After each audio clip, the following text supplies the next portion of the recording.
All right, I want to answer a question that was in my comment section. And the question is, if nothing is good or bad, what do we do with war, murder, or abuse? It's a great question because there's this phrase that shows up often in the spiritual conversations that nothing is good nor bad. And for many people that can sound offensive, and I understand that because we live in a world with war, murder, assault, abuse, and real human suffering. So let me be clear about what the phrase does not mean. It does not mean harm isn't real. It does not mean that violence is acceptable. And it does not mean that we stop holding people accountable. You know, at the human level, some things are just absolutely wrong.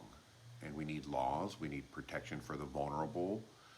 And I think we must name it clearly, harm clearly, and respond to it, right? And if spirituality is ever used to avoid that, then something has gone terribly wrong. So where does this phrase come from? It's pointing to a different level of reality. Not better, just different. And it's pointing at the level of awareness, before interpretation, story, identity, right? Where experiences just simply arise. You know, awareness does not label events as good or bad. It doesn't justify them. It just witnesses. And that doesn't erase the pain. It just changes our relationship to it. Again, it's part of being human. And suffering is what happens when pain becomes identity or when trauma becomes who I am. And knowing that doesn't minimize harm, it just prevents endless suffering layered on top of harm. Here's an analogy. I hope it sticks. You know, fire can warm a home or burn it down. Electricity could power a hospital or it could kill someone. We don't call electricity evil. We just regulate how it's used. And reality is similar. You know, consciousness doesn't choose sides. Humans do, naturally, right? And this isn't a contradiction.